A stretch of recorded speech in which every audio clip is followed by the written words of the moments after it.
N'oublie pas de t'abonner à la chaîne YouTube Togovi News.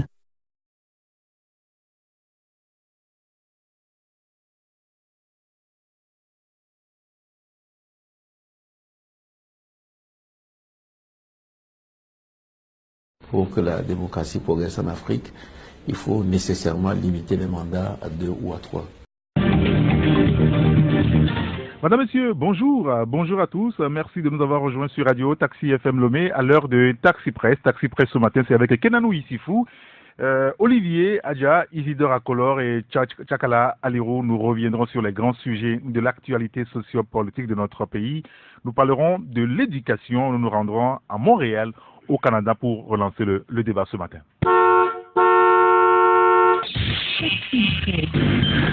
Avant de retrouver les confrères, juste vous dire que dans les kiosques ce matin, vous avez le journal La Lanterne, le confrère qui parle du mandat social. Est-ce le remerciement du 20 décembre de nouvelles taxes sans mesure d'accompagnement pour étouffer les Togolais, écrit Ndouma Hachi ce matin. Vous lirez l'article dans le journal. Sans le PNP, le CAR, que deviendra la C14?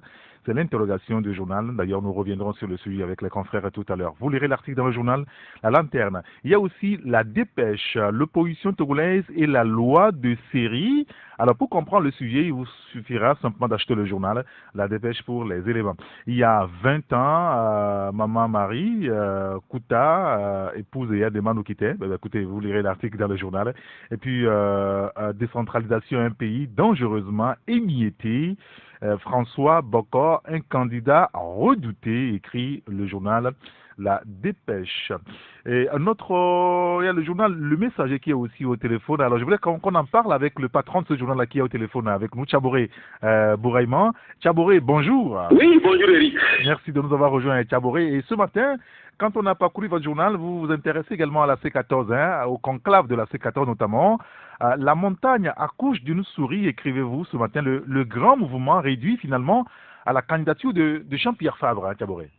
Oui, je crois que tout le monde a suivi le déroulement et tout ce qui s'est passé avec tout ce qui entoure le conclave qui avait été annoncé tambour battant, où les gens nous faisaient croire que c'était un grand mouvement qui était en vue.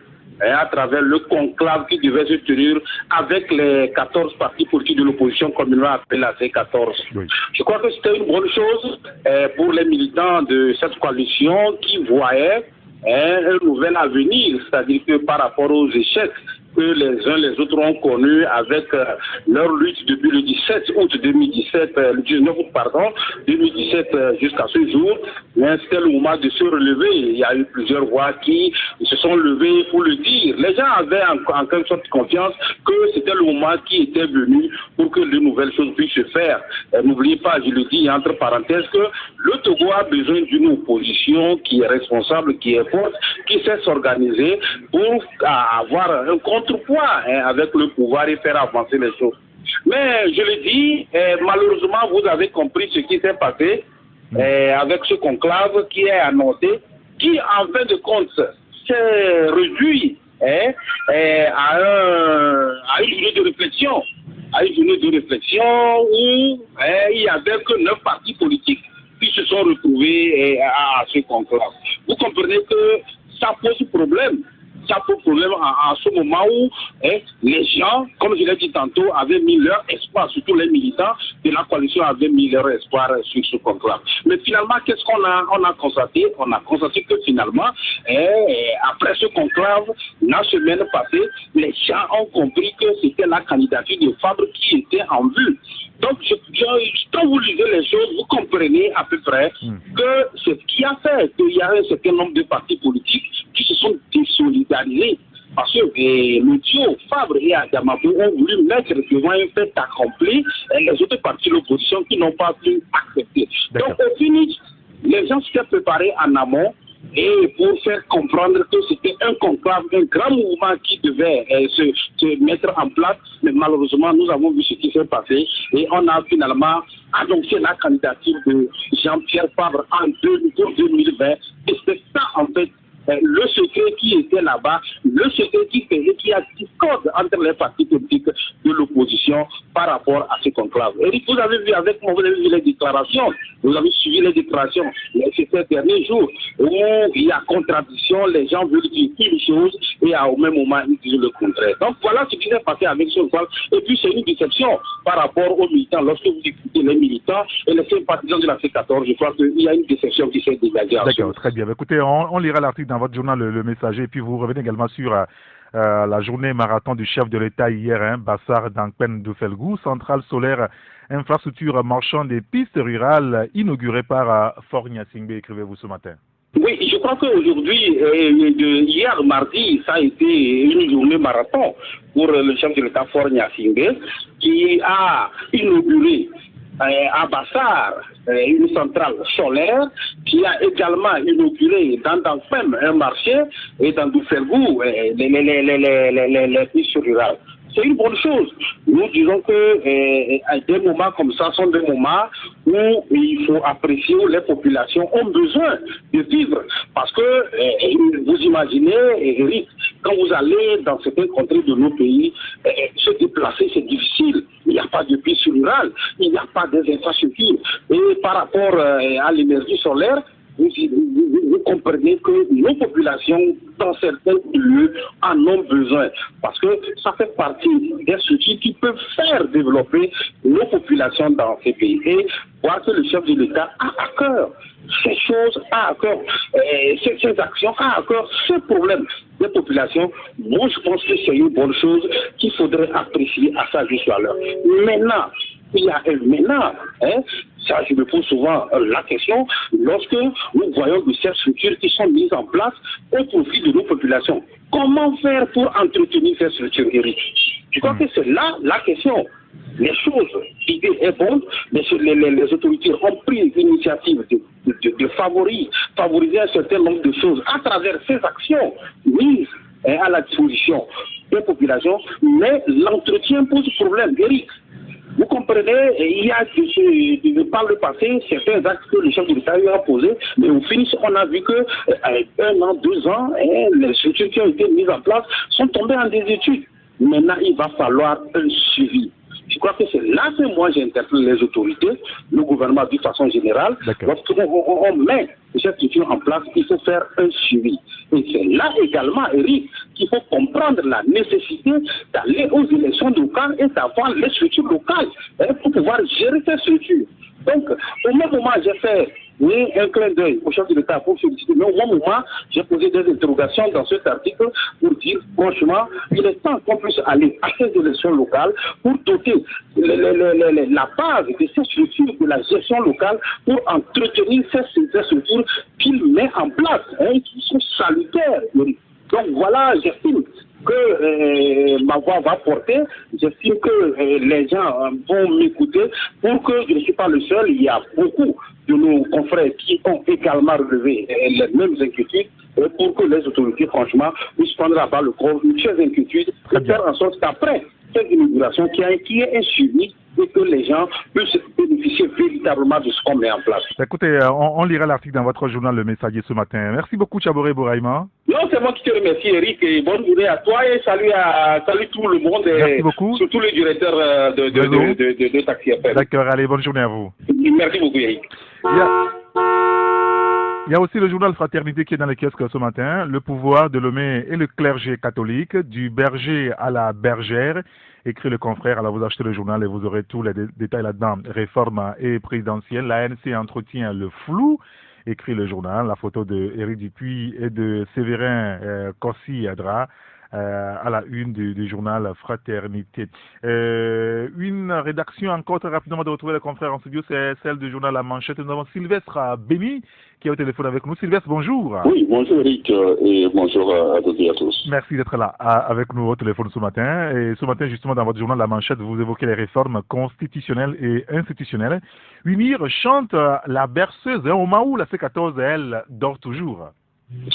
Oui, évidemment, Eric, vous savez, la réforme, c'est en fait la principale revendication de la coalition, hein, ou si vous voulez, donc du mouvement de Tipi Etiodam depuis le 19 août 2017. Et en fait, c'est cette revendication qui est le point d'orgue donc de la coalition tout au long donc de la crise que nous avons vu toutes les manifestations. Mais aujourd'hui, le peuple togolais a quand même du mal à comprendre cette léthargie dans laquelle la coalition des 14 partis de l'opposition. Au moment d'être au front, les gens se tuent, s'éprouvent donc à restructurer la C14 au moment où unir sur le terrain peut-être de pèlerins à Kanté, c'est la balade des gens heureux, et unir est souvent au front Fognasingé qui fera même le devant donc, des préfets, qui va même inaugurer même les marchés. Mais dans tout cela, c'est une guerre implacable au niveau de la coalition, c'est des régisseurs de Bacardi, c'est des gens qui ne s'entendent pas et qui se lancent des pics. Donc aujourd'hui, nous avons l'impression que les gens, c'est comme si c'est un mauvais sort qui est lancé à l'opposition togolaise à chaque, à l'orée, à l'approche donc de chaque élection. Ce sont des gens qui se querellent d'abord entre eux avant donc de se retourner contre l'ennemi commun ou l'adversaire politique. Donc aujourd'hui, c'est comme si du côté de l'unir, on déroule le tapis, on fait tout, on chante donc la berceuse et la C14 qui n'a d'autre chose qu'à faire. Et là, ils ne font que dormir. Oui, bien sûr, on lira l'article à la page 3 du journal. Et puis les élections locales au Togo, Maître Yaouvi Agboibo, intraitable sur les préalables, vous l'évoquez ce matin. Ah oui, effectivement, le cas donc de M. Yaouvi Agboibo qui veut jouer donc la carte de la transparence parce qu'ils ont été reçus, une délégation donc de CAR a été reçue par le ministre de l'administration territoriale, M. Bokossi. Donc à la suite donc, de cette rencontre, ils ont quand même communiqué et ils ont clairement dit qu'il faudrait quand même qu'on puisse s'occuper d'abord des préalables, c'est-à-dire les réformes constitutionnelles et institutionnelles, prescrites par la péché depuis le 20 août 2006. Et aujourd'hui, même au moment donc au plus fort temps de la crise, il y a la feuille de route donc de la CEDEAO du 31 juillet 2018 qui est également demandé au gouvernement togolais de faire les réformes.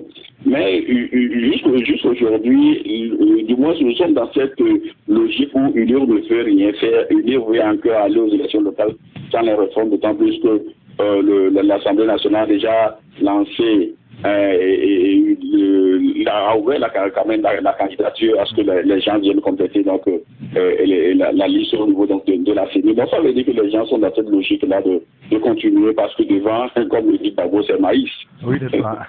D'accord, très bien. Écoutez, on lira tout ça dans votre journal La Manchette ce matin. Merci beaucoup Sylvestre Béni. Oui, merci Eric et puis bonne journée à toi mon frère. Merci et bonne journée à vous aussi. Merci beaucoup.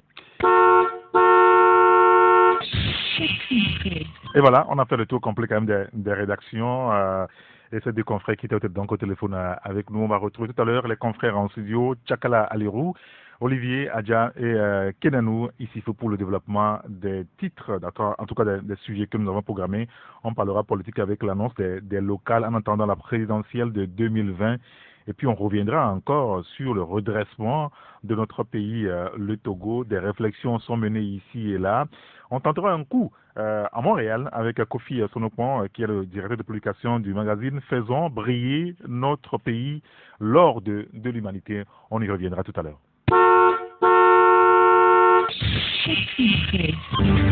Retour en studio avec les confrères. Bonjour à Kenanou Issifou. Bonjour Saint-Éric Gactor, bonjour à toutes et tous ceux qui nous écoutent ce matin. Vous allez bien? Sur Taxi FM. Je vais toujours bien. Parfait, ça me rassure. Oui. Bonjour Olivier. Oui, bonjour Saint-Éric Gactor et bonjour à toutes et à tous, surtout aux Catalans, aux Barcelonais. Ah oui, il y a un programme? Bon, de toute façon, la victoire est déjà acquise et tout. D'accord, face au Real de Madrid? Ce soir. Très bien. Bonjour Tchakala Aliro, un Madrilène qui va répondre à un Barcelonais tout à l'heure. Oui, bonsoir. Bonjour plutôt. Vous savez, quand il est déjà dans la certains rêves sont en train de prendre corps dans certains esprits, ça chamboule un peu les choses dans la tête. Donc, bonjour à toutes et à tous. Et je crois que ce soir, nous avons du répondant pour les petits provocateurs. Très bien, ben, on verra tout ça ce soir. Merci d'être avec nous ce matin. Nous parlerons politique, rassurez-vous, hein? Pas de sport ce matin. Mais avant de vous retrouver, nous avons avec nous Moussa Saba Issa, qui est le secrétaire de l'association Pacifique. Comment allez-vous, cher Issa? Je vais bien, Eric. Bonjour. Bonjour À tous les éditeurs de la radio Taxi FM. Merci d'être avec nous ce matin. Il se trouve que votre association, le Pacifique, organise un forum. Un forum pacifique comme le nom de votre association, d'ailleurs, ce n'est pas la première fois que vous l'organisez de toute façon. Justement, ce serait la 4e édition donc, du forum du Pacifique. Et depuis 3 ans, nous organisons régulièrement le forum. Et cette fois-ci, le 4e sera consacré donc, à la question du vivre ensemble en communauté plurielle. Et nous avons mis 2 points par là donc, de la complémentarité entre ces communautés-là et les responsabilités vis-à-vis. Alors, qu'est-ce qui va être dit? Quand on parle du vivre ensemble, on sait qu'il y a un problème majeur dans notre pays où presque on ne vit plus véritablement ensemble. Il y a les règles de notre société qui sont bafouées. Alors, quand vous décidez de débattre, en tout cas sur ce thème de vivre ensemble en communauté plurielle, ça voudra dire qu'il y a des éléments que vous voulez apporter. Alors, de quoi s'agit-il exactement? Bon, au fait, nous ne sommes pas en train de parler donc, de la communauté togolaise en intra. Nous voulons parler donc de la communauté togolaise face à des communautés étrangères. Notamment, par exemple, la communauté sénégalaise, la communauté nigérienne, la communauté burkinabé qui sont au Togo. En fait, nous voulons relever à travers ce forum les contributions que ces communautés étrangères qui ne sont pas nationales apportent au Togo. Mais également, nous voulons également ressortir à travers ce forum les responsabilités, c'est-à-dire les limites que ces communautés étrangères ont par rapport aux nationaux, mais que les devoirs aussi que les nationaux ont par rapport à ces communautés. Kelano Issifou, vous avez une idée aussi sur ce forum qui s'organise samedi prochain, le 2 mars, à Lomé, à l'Agora Senghor, on va y revenir tout à l'heure. Qu'est-ce qu'on peut apporter de plus par rapport à ce thème qui est choisi? J'ai envie de dire qu'il y aura des sommités à ce rendez-vous. Bien évidemment, je crois que le socle même du Pacifique, c'est quoi? C'est surtout donc le contexte religieux, d'accord, qui est aussi pesant, parce que si au Togo, effectivement, on n'a pas de problème véritablement par rapport à la coexistence pacifique entre les communautés, ça ne veut pas dire qu'en réalité, tout est stable et qu'on ne peut pas craindre que cela arrive, parce que souvent, ça va vite, les conflits entre les communautés étrangères et les communautés intra, comme le disait mon frère Issa tout à l'heure. Au Sahel, ça va vite souvent. Au Nigeria, où on voit que les communautés musulmanes ont du mal à cohabiter pacifiquement avec les communautés chrétiennes. Donc, le Pacifique a décidé en réalité de prévenir tout cela, donc en organisant chaque année. Parce que ne pas en parler, ça voudrait dire qu'on laisse des braises qui peuvent fumer à tout moment. Et donc, c'est dire, si les gens vivent au Togo et qui se comportent comme des Togolais, ils bénéficient du climat de paix que nous avons, de l'hospitalité togolaise légendaire comme on la connaît. Il faut quand même avoir des limites, comme il le relevait tout à l'heure, pour qu'en réalité, ceux qui reçoivent, accueillent, ne se sentent pas frustrés par rapport à la propension des autres à jouir plus de liberté, à aller même jusqu'à avoir parfois, c'est-à-dire que plus de notoriété, plus de privilèges que les nationaux. Et donc, c'est en parler et dire ensemble, se regarder en face, c'est vrai, vous vivez chez nous, comment est-ce que vous trouvez ce climat, comment est-ce que vous pouvez contribuer pour que ce climat puisse être maintenu, que les nationaux bénéficient de ce que vous apportez et que vous puissiez bénéficier de ce que vous venez retrouver. Donc je crois que voilà l'idée et je pense que le forum a sa raison d'être et mérite donc d'être soutenu et accompagné. Oui, je parlais des sommités, il y aura par exemple l'ambassadeur de la République du Niger au Togo qui prendra la parole, il animera un sous-thème. Il y a aussi l'ambassadeur du Sénégal au Togo, le consul général de la République du Burkina Faso au Togo. Il y a beaucoup d'autres personnalités également qui seront sur ce rendez-vous, n'est-ce pas? Oui, bien sûr. Oui, bien sûr. Ça va se faire en 2 panels. Donc le premier panel sera animé par les ambassadeurs et c'est eux qui parlent donc de la contribution de leur communauté dans le développement du Togo. Maintenant, dans le second panel, ce seraient les islamologues universitaires et ils parleront donc de la responsabilité, des responsabilités, j'allais dire, des étrangers vis-à-vis des Togolais. Et donc, sous l'angle de la région islamique. Très bien. Alors, on rappelle le rendez-vous, très rapidement. Le rendez-vous, c'est le 2 mars, dans la grande salle de conférence de l'Agora Senghor. Donc, nous invitons tous les Togolais à y participer. Tout le monde peut venir à la rencontre? Bien sûr, tout le monde peut venir. Pas d'invitation particulière? Disons que la salle est grande et peut accueillir tout le monde. Pas de ticket à payer? Non, pas de ticket à payer, c'est gratuit, l'entrée est gratuite. D'accord, très bien. Merci beaucoup à Marsa Saba, Issa, qui est le secrétaire de l'association Pacifique. Je rappelle que samedi prochain, à partir de 8h30 à Agora, Senghor, vous pouvez venir pour ensemble qu'on puisse réfléchir sur le vivre ensemble en communauté plurielle, complémentarité et responsabilité. Une organisation de l'association Le Pacifique, c'est le Forum, c'est la 4e édition, donc qui sera organisée à samedi prochain. Merci beaucoup, M. Issa, d'être venu nous voir ce matin. Merci Eric pour cette possibilité que vous nous avez donnée de parler de notre forum. Allez, bonne journée. Merci à vous.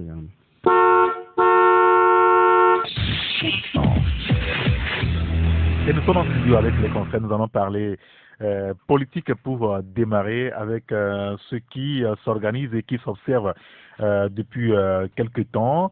Les élections locales, ça viendra très bientôt. Le gouvernement d'ailleurs a pris l'initiative d'en informer donc les partis politiques qui sont en train donc d'être reçus au niveau du ministère de la décentralisation des collectivités locales. Le ministre Paya Douabou aussi organise des séances de travail. Le comité d'action pour le renouveau CAR était quand même l'un des premiers à communiquer officiellement sur cette rencontre avec le ministre. On aura forcément le cadeau de revenir là-dessus. D'ailleurs, le confrère Sylvestre Denis en parlait tout à l'heure. Le CAR qui demande au gouvernement de ramener d'abord l'accord politique global sur la table et de faire les réformes avant qu'on ne parle des élections locales. On va y revenir tout à l'heure. Mais, vous savez, on en a parlé ici, le Conseil des ministres à Tabligo. Il y en a encore un qui est programmé ce matin à Kanté.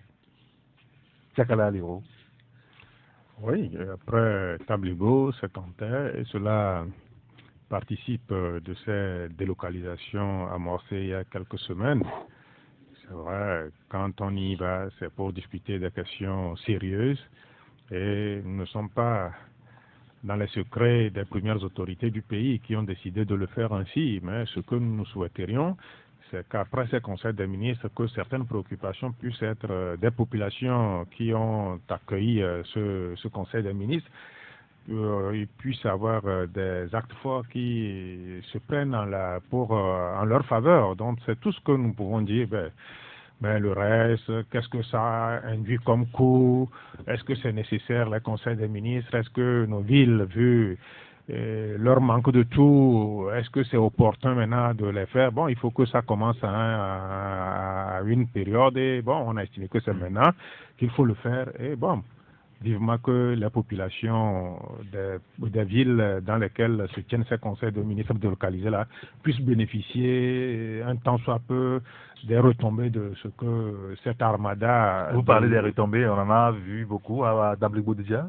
Non, je ne sais pas, c'est un vœu que je formule. Il faut vivement qu'au-delà de ces conseils des ministres qu'on délocalise, que les populations aussi puissent tirer quelque chose de ça, que des actes forts soient posés en direction des populations dont la ville a servi de base pour la tenue de ces conseils des ministres. Mais bon, au-delà de ça, s'il n'y a rien que ces populations-là puissent tirer de ces conseils des ministres délocalisés, je ne vois pas l'opportunité alors. Donc on pourrait les tenir à Lomé comme on a eu l'habitude de le faire. Bon, pourquoi les délocaliser si en retour on ne verrait rien de neuf?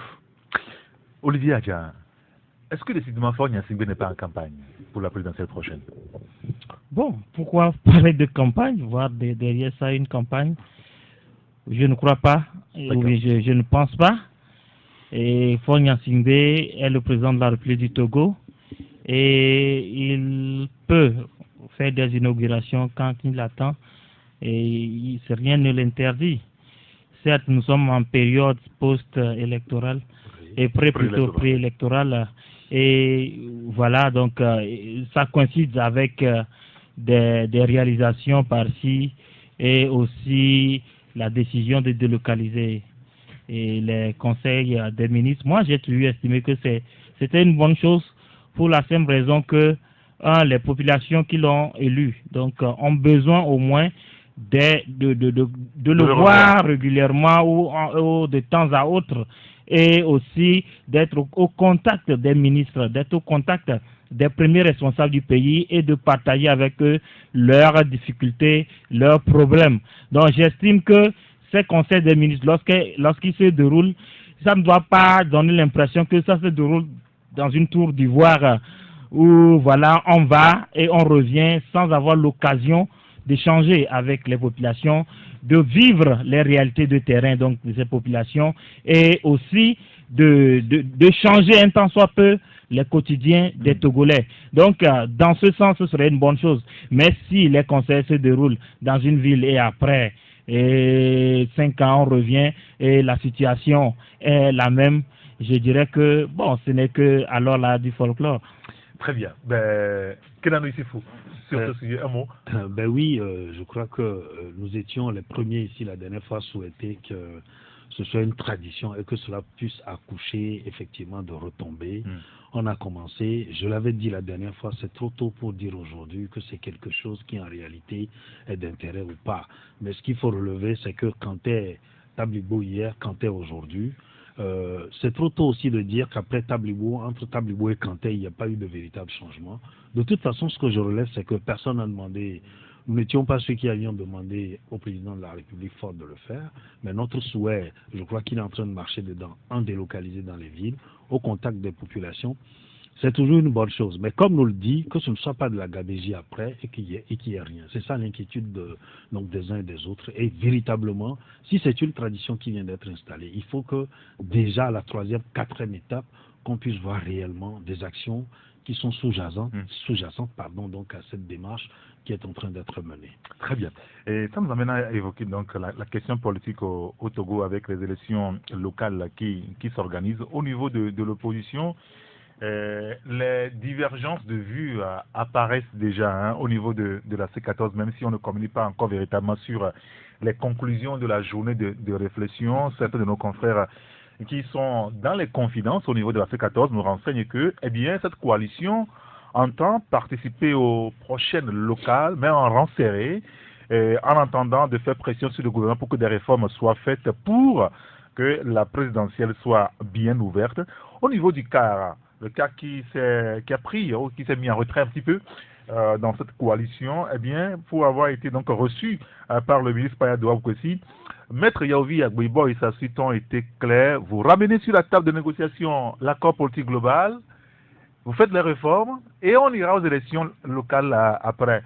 Est-ce que ce n'est pas encore parti pour des tergiversations, Chakala Liro?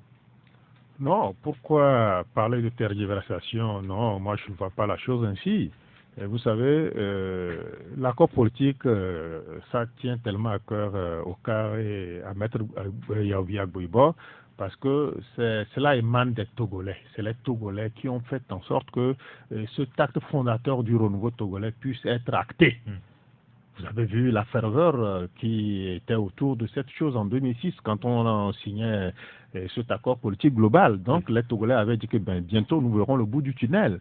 Et qu'est-ce qui a été fait? Quel traitement a-t-on réservé à cet accord politique? Pas grand-chose. Si on n'en serait pas là à parler aujourd'hui des réformes, puisque tout a été mis, contenu dans cet accord politique global. Si la feuille de route qui a été malmenée, ça ne demande pas d'être Togolais. C'est suite à la crise que nous avions connue que certains pays amis et certains partenaires ont décidé qu'il faut quand même un canevas pour une sortie de crise. Vous avez vu un peu ce qui a été fait de ce. Donc maintenant, ce qui nous appartient, ce qui a un peu eu l'assentiment de tous les acteurs politiques. Donc il faut, si on n'arrive pas à mettre en œuvre la feuille de route, autant revenir à un acte fondateur qui a consacré le renouveau du pays, c'est la PG. Donc il faut aller.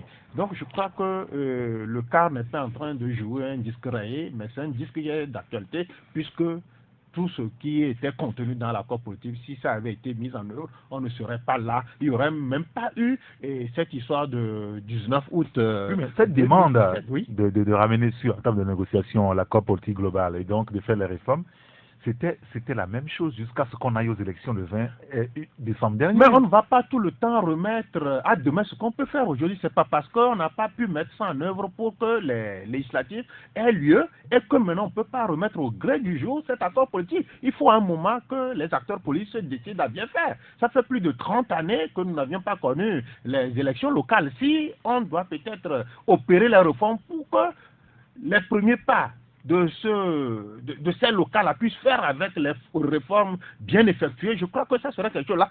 Ça va un peu dégager le boulevard par rapport à la présidentielle de 2020 qui s'annonce. Donc on ne peut pas dire que c'est parce que l'accord politique n'a pas été opéré et qu'on est allé aux dernières législatives et que pour ces locales-là, on ne peut pas quand même se transcender, faire cet effort-là pour quand même avoir les réformes et partir sur des bases plus saines et créer une certaine inclusivité autour de ces locales-là. Il faut le faire. C'est un acte qui va agrandir le pays, c'est un acte qui va peut-être créer cette démocratie-là que nous voulons depuis la base. Donc, si tout le temps on va dire que non, on est pressé par le temps, non, on a fait les législatives sans cet accord politique global, non, je crois que ça ne fait pas sérieux. Le CAR est en train de remettre quelque chose qui peut peut-être aujourd'hui grandir l'image du pays au niveau. Alors, les élections locales à venir, le CAR pose ses préalables, on le disait tantôt avec l'accord politique global et puis les réformes politiques, mais en réalité, nous ne connaissons pas encore la date précise de ces élections locales. Il y a des sources qui évoquent avril prochain. Nous sommes en fin février, 2 mois. Est-ce que franchement, on permet aux partis politiques de se préparer pour ces élections-là ou c'est un ballon d'essai qu'on est en train de faire au niveau du pouvoir? Olivier. Non, je saurais répondre à cette question. L'essentiel est que nous savons que les élections locales sont des prévisions qui peuvent donc être réalisées. Et j'estime aussi que en tant que formation politique, toutes les formations devraient s'apprêter pour les échéances à chaque fois qu'une échéance prend fin. C'est-à-dire, la nouvelle élection, même si elle est dans 5 ans, il faut que le parti politique la prépare à la fin, tout juste à la fin de l'élection qui s'achève. Et c'est comme ça on gagne des élections, c'est comme ça on gagne le cœur des Abonnez-vous à Togo News. Ce n'est pas ce réveil tardif que nous constatons toujours au niveau de certaines formations politiques de l'opposition, et où c'est à la veille des élections qu'on se met donc au travail, à l'ouvrage. Parce que ce qui n'est pas bon, il faut aussi le dire, nous avons parfois des élections surprises. Est-ce que dans nos pays, dans ce cas? je ne saurais le dire. Vous savez, en France, quand on organise la présidentielle, on sait que 3 mois après, on sait que 3 mois après, il y a élection, les législatives. Absolument, c'est-à-dire que ça devrait être un principe acquis. Parce que nous connaissons le calendrier républicain. Et le calendrier républicain, on sait que la plupart de nos élections, et les mandats des élus durent 5 ans. Alors, on doit au moins avoir une idée du mois au plus auquel on doit organiser les prochaines élections. Mais ce n'est pas le cas et dans nos pays, surtout en Afrique. Donc, chaque parti politique devrait s'adapter aussi aux réalités du terrain. Donc, nous connaissons bien nos pays, donc il faut s'adapter à ces réalités-là. Il ne faut pas être surpris donc, par ces élections. S'adapter à ces élections surprises. Mais vous avez le choix. Est-ce qu'il y a un autre choix que ça? Quand le président fondateur aura décidé d'aller aux élections, on y va. Bon, je ne sais pas trop, mais si ce n'est pas le cas, il faut peut-être qu'on trouve les moyens de changer la situation. C'est-à-dire d'imposer ce qui est bien, ce qui est bien et ce qu'il faut faire. Mais si on n'a pas les moyens de les imposer, alors on doit se montrer plus organisé que cela. Donc ce que moi je dis, maintenant au Togo, il y a aussi les élections d'une part, mais il y a le cadre électoral aussi, l'environnement politique qui devrait normalement être préparé avant ces élections. D'autre part, c'est deux choses qui ne sont pas, en tout cas, qui sont différentes. Donc, il faut dire que élection, oui, mais dans quelles conditions?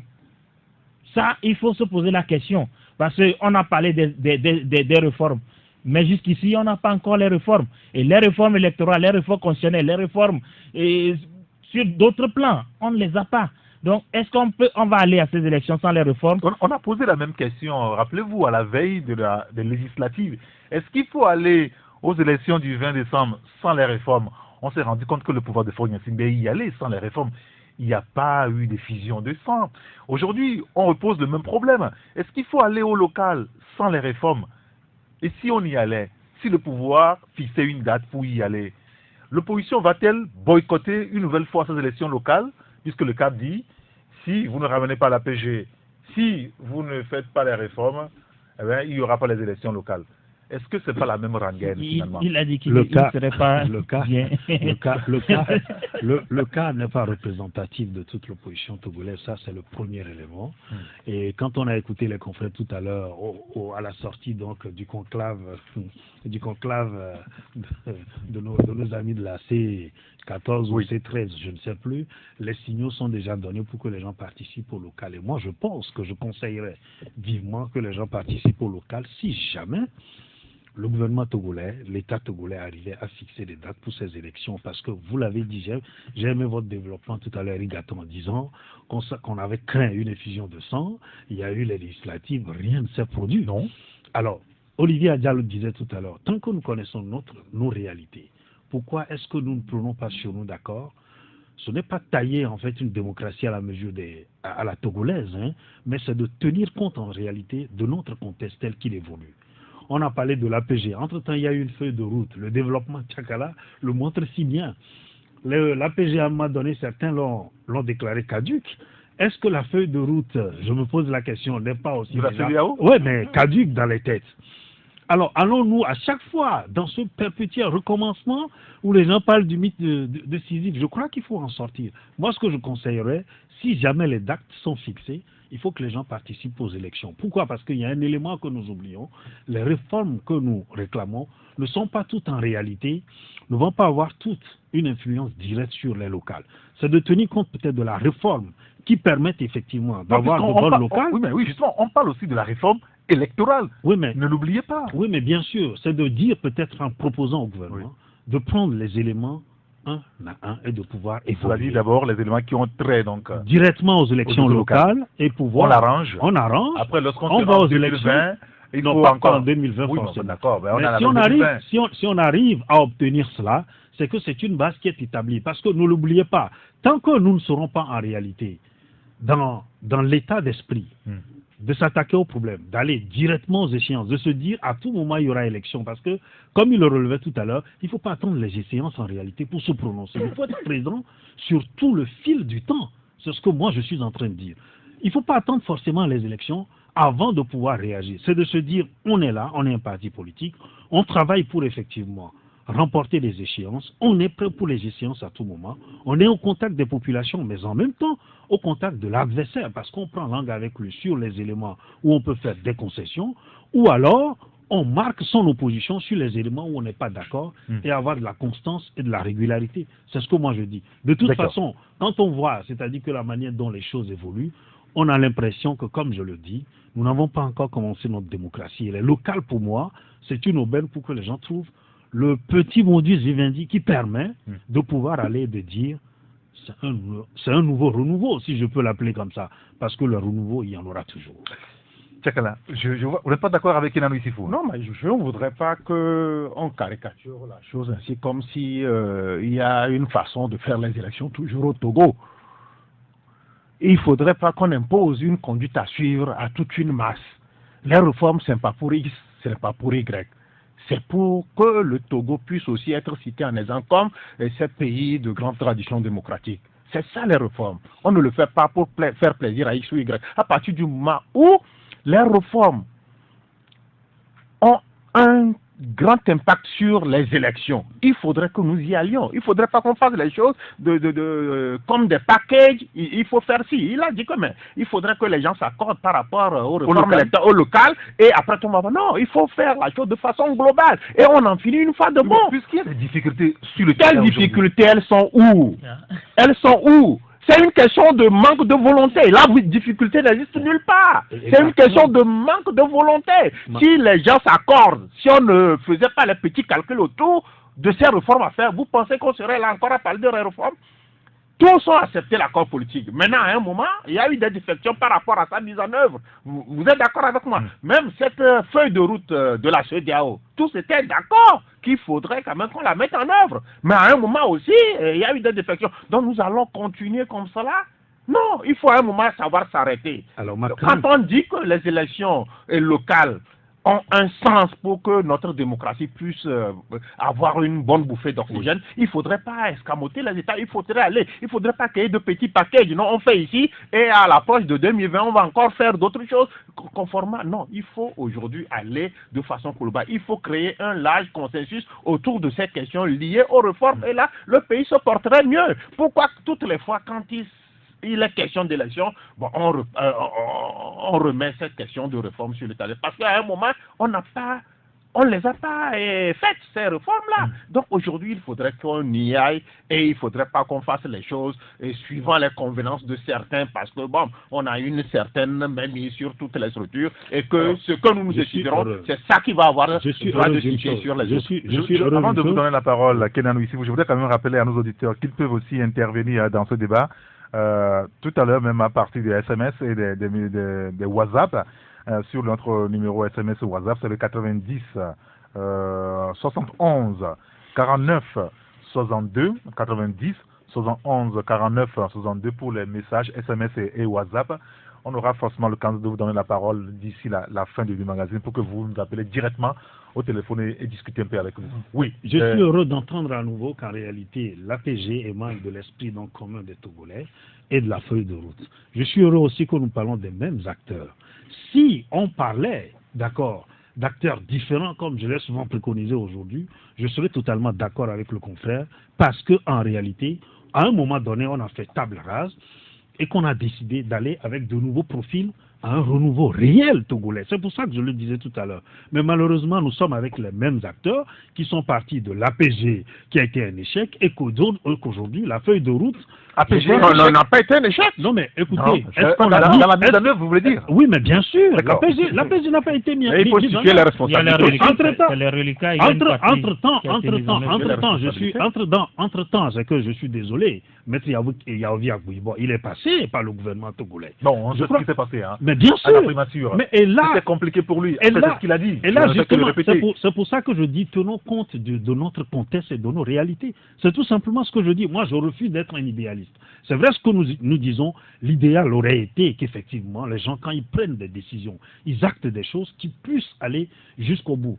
Qu'est-ce qui, à un moment donné, a induit ces difficultés? Personne ne peut le dire aujourd'hui. Mais ce que nous pouvons dire, c'est de la faute des deux acteurs. Est-ce que moi, je dis, si on est avec les mêmes acteurs, je préfère que si on a la difficulté d'appliquer tout ce qu'on a dit à un moment donné, c'est de pouvoir se dire, bon, ok, d'accord, on ne peut pas le faire en même temps de façon globale, allons-y pas à pas. Si on l'avait fait, je suis sûr qu'on ne serait pas au même point aujourd'hui, même si, comme le disait Olivier Adja tout à l'heure, on parle de reliquat et que quelque chose a été fait. Ce qui a été fait, si ça ne permet pas en réalité d'avoir un grand pas, il faut peut-être poser de petits pas pour pouvoir évoluer. Très bien. Moi, c'est ma vision des choses. Oui, bien sûr, et nous la respectons. Il y a un auditeur qui nous dit c'est une démocratie taillée à la togolaise, sinon le régime même peut engager les réformes et mettre le pays sur les rails. Alors, visiblement, les discussions, sinon les réflexions au niveau de la C14, c'est de participer à ces locales parce qu'on a suffisamment laissé du terrain au régime de Faure Gnassingbé. La gouvernance à la base, il ne faut pas le leur lâcher, mais en même temps, d'autres qui étaient dans la C14, on a le sentiment aujourd'hui qu'ils ne sont pas sur la même longueur d'onde, Olivier. Alors, est-ce qu'on pourra assister à une opposition encore qui boycotte les scrutins? Non, je crois que la C14 est dans une situation d'enfermement et je ne veux pas être à leur place parce qu'ils doivent faire le choix entre le oui et au même moment le non et le non. Je ne sais pas si vous comprenez. C'est-à-dire, ils doivent accepter une chose et son contraire. Heureusement qu'il y a quelqu'un parmi eux qui a l'art de faire une chose son contraire, donc il arrivera bien à aider les autres à faire ça. Parce que moi, en tant qu'observateur et citoyen, j'estime que ce serait encore une erreur que la C14 ne participe pas au local, quelles que soient les conditions. Je sais que les gens vont sursauter sur leur chaise et leur fauteuil, mais quelles que soient les conditions, ce serait une erreur que la C14 n'aille pas à ces élections. Mais au même moment, pour pouvoir analyser la position de la C14 et bien la comprendre, il faut seulement dire que, en réalité, si toutes les conditions, ou bien si on était dans des situations normales, la C14 ne devrait pas aller à ces élections tant que les réformes ne sont pas réalisées. C'est contradictoire, hein, ça a l'air contradictoire, mais c'est dans cette situation qu'ils se sont enfermés. D'accord? Puisque ils ont boycotté les législatives. Parce qu'il n'y a pas de Parce que, bon, c'est selon. C'est selon. Bah, pour les raisons, pour plusieurs raisons, ils n'ont pas été. Ils ne se sont pas recensés pour plusieurs raisons. Leurs militants et leur base électorale, la majorité ne se sont pas recensés, ce n'est pas moi qui le dis. Ils l'ont claironné sur les médias en disant que leur appel a été un succès. Donc, ça veut dire que s'ils allaient à ces locales et qu'on ne faisait pas un recensement sérieux, ils vont se représenter, mais ils auront le choix. Le seul choix, c'est que ceux qui se sont enregistrés, qui sont magistralement pour unir, portent leur voix. Non, il y aura une révision électorale. On ne peut pas présager. Non, c'est le code électoral qui le dit à la veille de chaque scrutin. J'ai dit je ne peux pas présager. Je ne peux pas présager. À moins que le régime ne le fasse pas. Oui, mais qui va le faire? C'est le gouvernement et l'État togolais. Oui, bien sûr. Et il a la discrétion de le faire, d'accord? Donc, attendons de voir. J'ai dit, je ne peux pas présager de cela, d'accord? Mais il y a une chose, je vais terminer sur ça. Ça, c'est les tests. Je vais terminer. À moins qu'on viole les tests. Je vais terminer sur ça en disant que nous-mêmes, nous sommes partis du problème en tant que journalistes. Je n'aime pas faire le procès des journalistes. Je n'aime pas écouter aussi les gens faire le procès des journalistes. Mais au même moment, j'ai l'impression qu'on est à l'image de nos politiques. Parce que c'est la même chose qu'on dit sur les mêmes matières, sur les mêmes réalités. Et parfois, j'ai l'impression qu'on ne change pas d'approche. Parce que on connaît le terrain, on connaît la réalité, on sait, on peut s'appuyer sur l'histoire de notre pays, sur l'évolution de cette histoire, pour appréhender, ne serait-ce qu'une fois différemment, ce qui se passe. Mais si on veut faire les mêmes choses, on va avoir la même approche à chaque fois, je crois qu'on aura les mêmes résultats, c'est-à-dire l'échec, l'échec et l'échec. Il y a un auditeur qui nous dit, pouvez-vous me dire si l'opposition parlementaire et extra-parlementaire accepterait de participer au local en cas de retard avec le vote des réformes ou assistera-t-on encore au boycott? Et ça, on ne peut pas le dire avec précision. Oui, Tchakala Alero, sur le sujet, est-ce que l'opposition doit-elle mettre la pression sur le gouvernement ou se résigner? Se résigner par rapport à ce qui apparaît comme une évidence, je dis que mais il ne faut pas opter pour cela. L'évidence, c'est qu'on a besoin des réformes pour que ces élections-là se fassent dans des conditions idéales, qu'il n'y ait pas des raccourcis que certains vont emprunter pour dire que si on avait fait tant de choses. Mais certains acteurs politiques togolais se comportent comme s'ils sont allés à une guerre et ils sont sortis victorieux. Parce que la loi des vainqueurs, on l'applique ici, alors qu'il n'y a jamais eu de conflit pour dire que non, c'est telle chose. Non. Nous sommes dans un pays, nous faisons et nous souhaitons le meilleur pour ce pays et on ne va pas faire les choses suivant certaines convenances, suivant certains petits calculs que certains feraient quelque part. Il faut aller à partir du moment où on acte ou bien on adhère à quelque chose, il faudrait faire en sorte que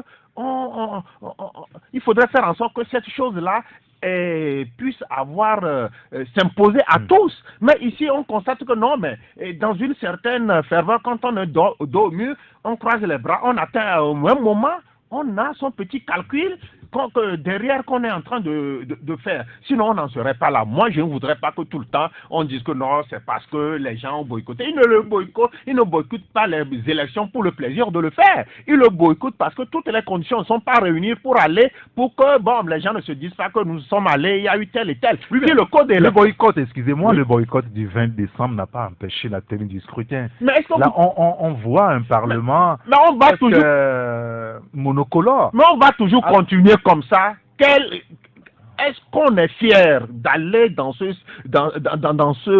direction toutes les fois qu'on parle d'élections, qu'on aille comme ça, qu'on dise que non, parce que bon, nous disposons d'une certaine force, nous avons une certaine mainmise sur les structures, organisant les choses, bon, on s'en fout si les...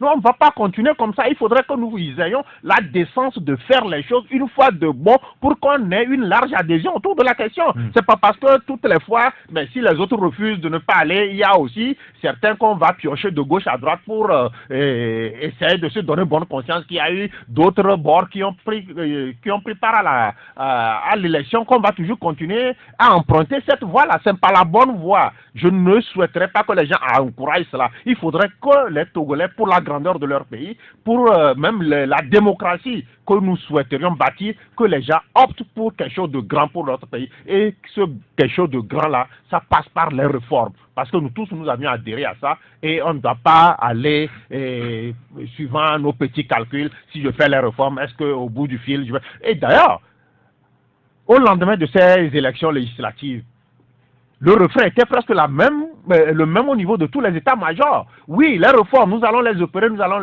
depuis le 20 décembre jusqu'alors. Qu'est-ce qu'on a fait? Les députés sont en vacances. Hein, ils sont en vacances, il peut y avoir des sessions extraordinaires au regard de la pertinence des sujets. Et il y a un auditeur qui nous dit l'opposition doit aller au communal. Elle aura ainsi une vision sur sa base électorale et une preuve de sa victoire potentielle en 2020, nous dit donc l'auditeur. Alors, il y a un autre qui nous dit, si la démocratie se résume au Togo à l'organisation des élections contestées et toujours gagnée par un camp, alors notre pays est une référence en Afrique. Laissez-nous vous dire qu'il y a trop d'élections budgétivores au Togo. Dans un pays qui n'a pas de moyens, la bonne gestion recommande que les élections soient couplées comme cela se fait au Ghana et au Nigeria. Comme le pays est une bamboula, continuons d'amuser la galerie, nous dit cet auditeur. Un autre qui nous dit pourquoi certains journalistes disent que les élections sont les solutions aux Togolais. Les journalistes sont comme certains politiciens. Balance presque cet auditeur. D'accord, très bien. Et autre qui me pose la question par rapport au PNP. Qu'en est-il du PNP où sont passés à Pévon et Tipi? Ils sont là. Non, mais j'aimerais réagir quand même sur ce point de l'auditeur. Lequel? Et par rapport aux élections. D'accord, très bien. Et j'ai écouté Jean Kissi sur une audio et j'ai beaucoup apprécié ces explications sur ce point précis. C'est que qu'on nous dise dans quel pays, quelles que soient les difficultés de ce pays où on a eu une alternance ou une résolution de problèmes en dehors de l'élection, d'une élection. En Côte d'Ivoire, les gens se sont tirés dessus. Il y a eu une guerre, mais à la fin, c'est une élection qui a tranché. Même s'il y a eu des contestations, c'est une élection qui a tranché. Au Congo, Kinshasa, c'est une élection qui a tranché. Non, mais attendez, là, vous déplacez le débat. Au Togo, personne n'a dit qu'il n'ira pas aux élections. On parle de l'amélioration du cadre électoral. L'auditeur pose la question de savoir que les journalistes présentent l'élection comme la solution au problème du Togo. Moi, je dis, en dehors du problème de l'élection, qu'ils nous disent, alors la solution c'est quoi? C'est-à-dire... La solution, c'est la réforme. Oui, je ne refuse pas ça. On l'a déjà dit. Ce que vous oubliez, on a parlé des réformes ici. Moi, j'ai dit que l'élection, c'est une partie du problème, de la résolution du problème togolais, mais que les réformes sont aussi une partie très importante. C'est-à-dire, il faut quand même arriver à faire les réformes pour arranger le cadre électoral, pour que l'environnement politique soit apaisé et qu'on aille à des élections acceptées. Ça, c'est ce que j'ai dit. Mais dans le cas contraire, on veut quoi au juste? Et ce qui nous dit, boycott ou pas, unir aura toujours la majorité sans les réformes, nous dit donc l'auditeur. Oui, Kenanou, j'ai à peine une minute avant la pause, allez-y. Non, rappelons juste quelque chose. Vous savez très bien que nous parlons de local. Moi, je suis sûr, parce que nous parlons de local. Oui. Est-ce que dans le cadre des locales, l'électeur, il a le libre choix d'aller se faire recenser dans sa commune ou non? Je pose une question.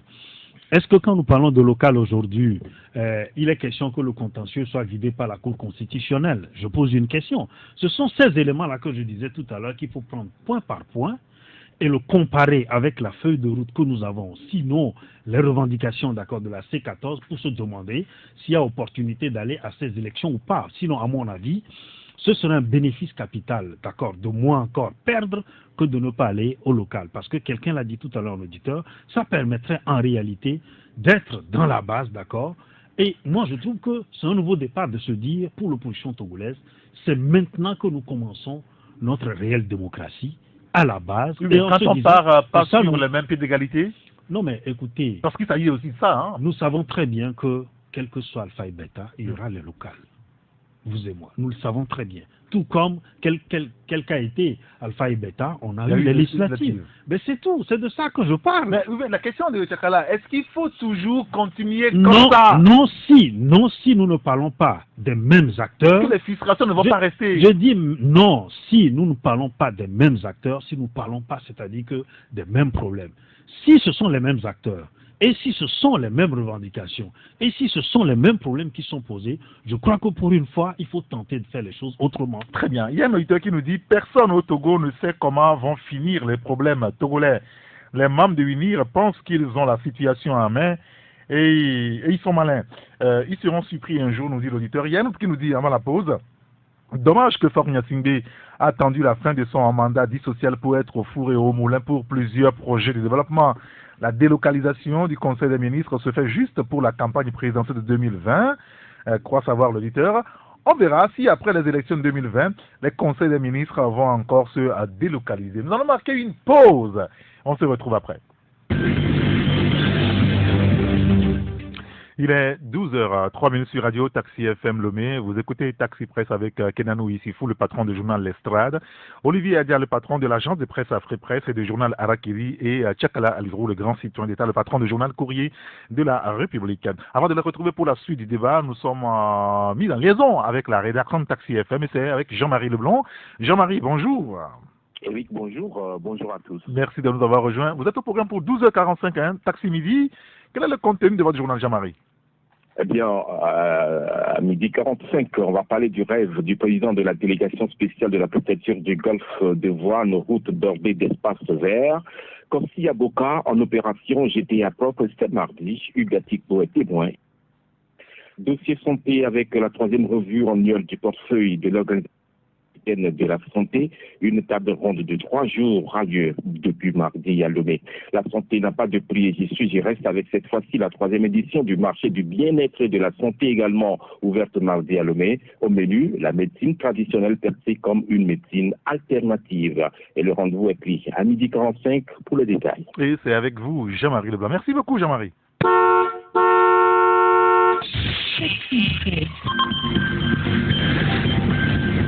Avec retour en fusil avec les confrères, il y a un auditeur qui nous dit qui félicite Olivier, hein. Félicitations à Olivier pour son humilité, ça n'arrive pas tout le temps, hein, Olivier, rassurez-vous, et puis estimez-vous heureux. Félicitations pour Olivier pour son humilité. En effet, c'est les journalistes qui ont poussé la C14 à boycotter les législatives. Il donne un certain nombre de noms de journalistes, Ferdinand Haïté, Tchakala Aliro, Abi Alpha et autres. Aujourd'hui, ils accusent la C14 et c'est dommage, nous dit donc l'auditeur. Il y a un autre qui dit, demandez-vous pourquoi même les hauts cadres du NIR, comme Bawara, ne parlent plus des réformes. Ils souhaitent bien eux aussi, mais seul Faure Gnassingbé et l'armée décident. Je vous assure qu'il n'y aura aucune réforme, dit donc l'auditeur. Il y a un autre qui se lasse complètement de la presse. Hein. Messieurs les journalistes, laissez-nous en paix, nous dit-il. La mouvance et l'opposition sont ensemble et ils se soucient peu des Togolais, nous dit donc l'auditeur. Il y a un autre qui nous dit on ne peut pas construire un pays avec une partie du peuple. C'est un terrible frein au développement. Nous serons toujours esclaves dans notre propre pays si nous, sur le pays, on continue à être dirigé comme une épicerie. Tchakala a raison, c'est un homme d'État, dit donc l'auditeur Kenanou, et on passera à notre sujet. Non, je crois que sur les relations incestueuses, comme nous l'avons souvent dénoncé d'ailleurs entre la mouvance et le pouvoir, parce que l'auditeur le dit si bien, moi j'aime ça, parce que la façon dont les choses se déroulent, on a l'impression qu'en réalité, la classe politique togolaise, dans son ensemble, ne se soucie pas véritablement du développement et du réel changement de ce pays, parce que tant nous accusons un camp peut-être de tergiversation ou bien de mêmes erreurs, tant aujourd'hui le pouvoir, c'est vrai qu'à chaque crise, au lendemain de chaque crise, on a l'impression que le pouvoir reprend toujours la main et on est reparti, c'est-à-dire que avec le même schéma. Ce que je voudrais dire, c'est qu'aucune situation n'est stable et il faut que nous les Togolais, nous le sachions. Aucune situation n'est stable et il faut arrêter de procéder de la même façon. Et tant que nous n'allons pas aller vers de nouvelles mentalités, de se dire qu'on a fait du chemin. Procéder de la même façon voudra dire quoi? C'est-à-dire que le pouvoir de Faure Gnassingbé a dit il n'y a pas eu de réforme, mais les élections ont eu lieu quand même.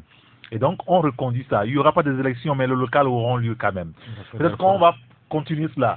Il n'y aura pas de réforme, mais il y aura quand même la présidentielle en 2020. Et que de l'autre côté, on dise, bon, ben, tant qu'il n'y a pas de réforme, on va boycotter, et puis ça arrange l'autre camp. Voilà. Et qu'à la baballe, on évolue comme ça. Il faut que les gens comprennent qu'aucune situation n'est stable et qu'on ne peut pas continuer comme ça. Parce que, autant il y a eu des crises que le Togo a connues avec des conséquences fâcheuse, même si, je le dis, la marche du temps ne s'est pas arrêtée sur la politique au Togo, il faut comprendre qu'on ne sait à quoi s'attendre demain, et il faut plutôt installer un climat qui nous permet de dire que réellement, d'ici 5-10 ans, on aura un autre schéma, on aura de nouveaux profils, comme je le recommande toujours, pour pouvoir porter ce que nous avons fait et se débarrasser de tout ce qui a été vilain, de tout ce qui a été mauvais acte, d'accord, qui aujourd'hui charge le subconscient des Togolais. Parce qu'en réalité, vous savez, quand les gens se sentent impuissants, ils vous laissent faire. Ça ne veut pas dire qu'en réalité, ils sont d'accord avec vous. Et je parle pour les deux camps.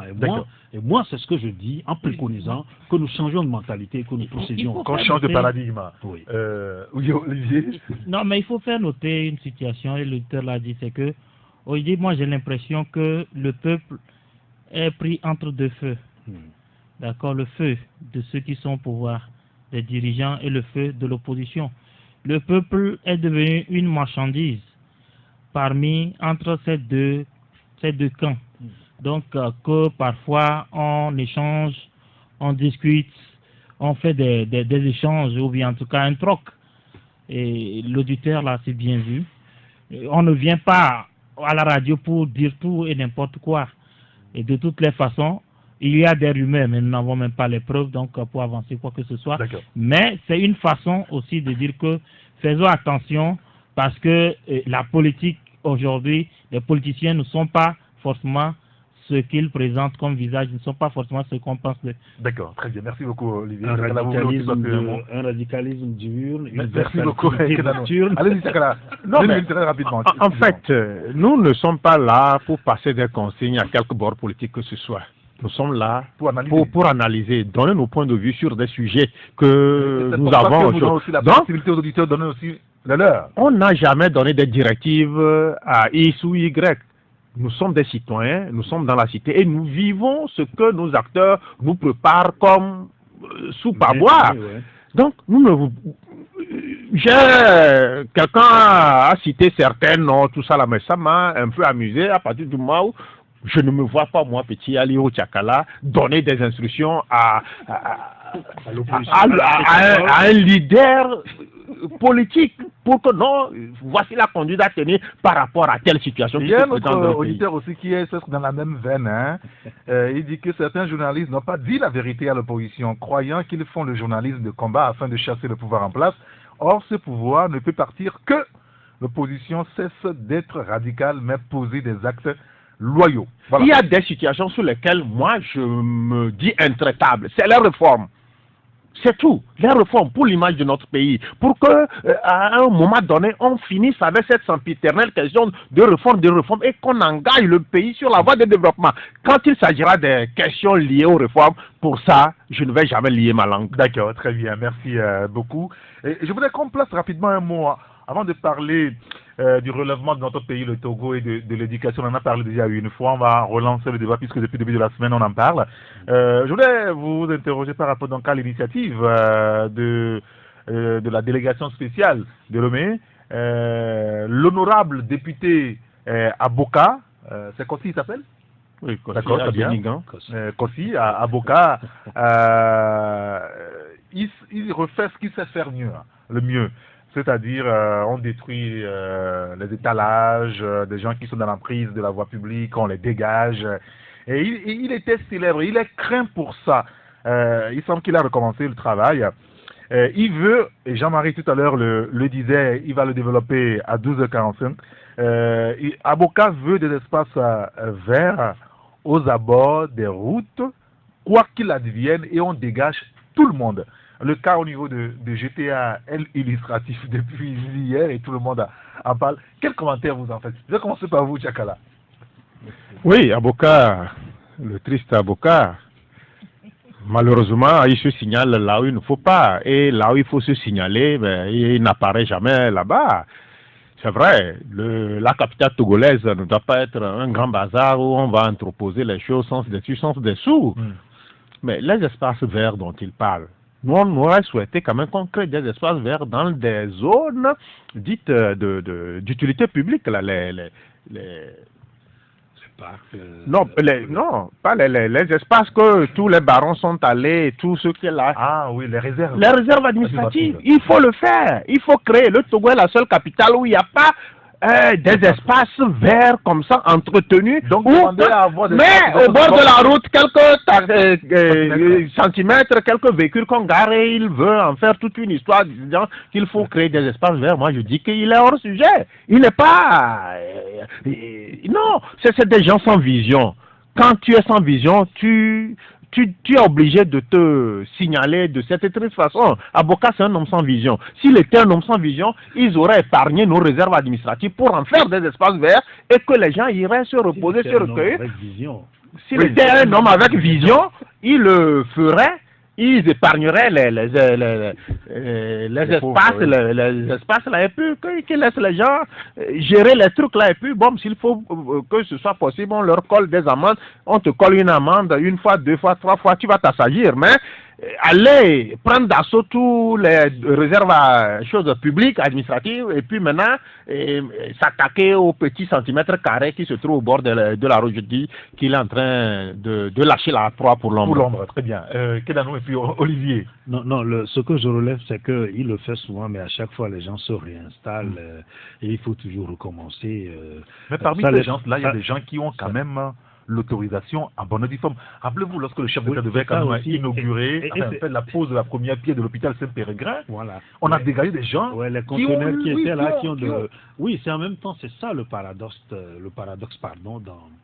dans parfois les actions et puis la conduite des affaires de l'État où vous avez des fonctionnaires, je ne sais pas si c'est eux qui sont véreux ou c'est ceux qui prennent les initiatives peut-être de dégagement qui sont, je ne sais pas comment je vais le dire, ou en réalité dans les dessous-tables on délivre des autorisations alors qu'on sait très bien qu'il y a un programme qui est fait pour ces endroits. Qu'est-ce que je veux dire tout simplement? C'est que dégager les routes, en réalité, dégager les abords des routes donne une certaine façade à nos rues, parce que les rues de Lomé n'en ont pas un, quand vous regardez bien. Ça donnerait de la façade. C'est vrai que ça va embellir les routes. On a vu le boulevard ici avec les arbres, où c'était quand même très très beau. Joli. Et puis ces arbres-là, d'ailleurs, avec leurs vertus thérapeutiques, ça servait. Je crois qu'une fois qu'on dégage les gens... C'est mahogany, non? C'est du mahogany, voilà. Écoutez, si on arrive effectivement à dégager les voies et qu'on ne fait rien, qu'on ne s'étonne pas que les gens viennent se réinstaller. C'est l'aspect que je voudrais relever. Une fois qu'on dégage les gens, si on commence les travaux et qu'on fait les installations, comme au beau milieu, là-bas avec ce que la NASAP est en train de faire, je ne vois pas les Togolais venir se réinstaller sur un jardin qui a été installé au bord de la route. C'est ce que je voudrais dire, je voudrais relever. Donc, une fois avant d'aller dégager les gens, c'est qu'on a pris l'initiative, que tout de suite après, les instruments qui permettent de faire du jardinage commencent déjà à s'installer. Ça va éviter et il faut peut-être proposer d'autres endroits à ces gens-là. Oui, mais Tchakala le disait, oui, au-delà, effectivement, c'est-à-dire que c'est de l'autre. Nos réserves administratives, ils l'ont fait entre-temps, ils les ont amenés ailleurs. Je pense qu'entre-temps, ils les ont délocalisés, leur ont proposé un cadre, je ne sais pas ce qui a fait que les gens sont revenus. Merci beaucoup. Et c'est ça, en fait, Olivier. Je voulais relever. Non, de façon, en tout cas, j'étais là, sur le terrain hier. Heureusement. Ou du moins de passage. il faut dire que c'est une tâche d'utilité publique. Cette opération? Oui, c'est une opération d'utilité publique et je ne partagerai pas totalement l'avis de mon confrère Tchakala. Parce qu'il le faut. Il y a des dispositions, des lois. Les gens ont été informés. Je me rappelle qu'il y a deux années de cela, la même opération a eu lieu là-bas. Les gens ont été informés qu'on viendra les dégager. Et surtout, il y a un cadre qui leur a été mis à disposition au niveau derrière le stade de Kégué, ou du moins à côté du stade de Kégué. Certes, ce n'est pas un endroit très exposé pour des commerçants comme eux. Donc, ils auraient aimé avoir un cadre au bord d'une route. Ça, je les comprends. Mais au moins, il faut occuper là-bas tout en discutant avec l'autorité pour trouver un cadre plus adapté pour leur activité. Donc, ça, c'est le premier élément. L'État a besoin de cet espace et même ailleurs, il y a des panneaux qu'on met, comme quoi ici, c'est interdit de faire ci, de faire ça. Les gens sont allés jusqu'à construire des baraques et puis des dortoirs là-bas. Donc, une réserve administrative reste une réserve. Et là encore, ce n'est pas seulement une réserve, mais c'est au bord, les abords immédiats d'une route. Et ils sont là-bas, ça peut aussi, un accident dramatique peut arriver, une sortie de route d'un véhicule, et ça peut, l'État a la responsabilité de les protéger, de leur demander de déguerpir. Très bien. Ça, c'est un élément. Le deuxième élément, je vais aller vite, c'est que, oui, M. Aboka a l'habitude de il se comporte parfois comme un éléphant dans un magasin de je ne sais pas quoi, de friperie. Non, de friperie pour adapter ça à nos réalités africaines. Donc, mais il doit, comme mon confrère l'a dit, là je le rejoins, au même moment qu'il fait cette activité ou bien cette opération, il doit aussi veiller à ce que les réserves de l'État, les barons qui ont occupé les réserves, les tout-puissants qui ont pris les réserves pour leur propriété privée, ils doivent pouvoir aussi agir. Comme ça, il y aura équité dans les traitements devant la loi et devant les citoyens. Donc, je crois que toute chose, il faut l'apprécier selon les réserves administratives. Elles sont toutes occupées. On n'en a plus au Togo. On sait qui habitent aujourd'hui. Mais écoutez, si vous voulez, on relancera le débat là une autre fois. Je voulais qu'on parle de l'éducation.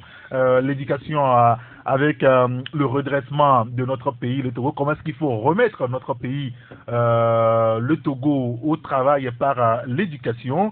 Alors, pour lancer le débat, nous avons au téléphone M. Sonokpon Kofi. Bonjour, Sonokpon Kofi. Bonjour Saint-Éric et bonjour aux auditeurs de Radio Taxi FM Lomé. Merci d'avoir patienté quelques minutes. Vous êtes le directeur de publication du magazine Ensemble, faisons briller le Togo comme l'or de l'humanité. Vous êtes à Montréal, au Canada, bien sûr, ancien candidat à la mairie de Montréal. Alors, nous vous faisons appel ce matin parce que dans votre magazine, vous traitez d'un sujet que nous abordons depuis quelques jours à l'antenne. Comment remettre le Togo au travail de l'éducation et de la formation. Comment faire aujourd'hui briller le Togo comme l'or de l'humanité. Vous mettez en exergue là dans votre journal la réconciliation du Togo avec lui-même d'abord. Hein. Oui, tout à fait. Vous savez, normalement, la première priorité de tout pays, de toute nation, c'est l'éducation. Mais vu le contexte togolais qui est assez particulier avec des divergences, des divisions, vraiment des positions extrêmes, il est nécessaire en fait de jeter les bases d'une véritable réconciliation pour que les fils et les filles du Togo puissent se donner une main d'association sincère pour créer donc la synergie nécessaire pour faire décoller le Togo et le faire briller comme l'or de l'humanité. C'est pour cela que je mets vraiment un accent particulier sur la réconciliation du Togo avec lui-même. Et en parlant de ça, en fait, je le vois en quatre points, en quatre piliers. Je vais au-delà de la même réconciliation entre les fils et les filles. Je commence d'ailleurs par la réconciliation avec notre Créateur et les principes qui gouvernent en fait l'univers dans lequel nous vivons. Vous le savez très bien. Il y a beaucoup de principes qui ont été violés dans notre pays, à commencer par les dirigeants jusqu'au dernier citoyen lambda, où l'homme qui a été créé à l'image et à la ressemblance de Dieu, qui mérite donc respect et dignité, est bafoué, piétiné, donc les droits élémentaires ne sont pas respectés. Les gens peuvent être arrêtés pour n'importe quoi, par n'importe qui, et jetés en prison sans aucune raison. Des gens peuvent, juste pour le simple fait d'avoir manifesté leur mécontentement, peuvent se retrouver même tués ou blessés, mutilés à vie. Donc il y a beaucoup de choses qui doivent être réglées à ce niveau. Et surtout, le point qui, moi, me revient, c'est que le mensonge a pris en fait la place de la vérité. Et dans un pays qui veut aller de l'avant, il faut que cela soit corrigé. Qu'on puisse dire que quand quelque chose est noir, on dit que c'est noir, quand c'est blanc, on dit que c'est blanc, et non l'inverse. Voilà un peu ce que je peux dire à ce sujet-là. D'accord, très bien, merci beaucoup. Alors, le prochain numéro de votre magazine, vous intéressez, enfin, le sujet, ça vous intéresse toujours, mais vous mettez l'accent beaucoup plus sur l'éducation et éduquer et former les Togolais pour la réussite. Et ça, c'est un enjeu majeur aujourd'hui. Hein. Absolument, absolument.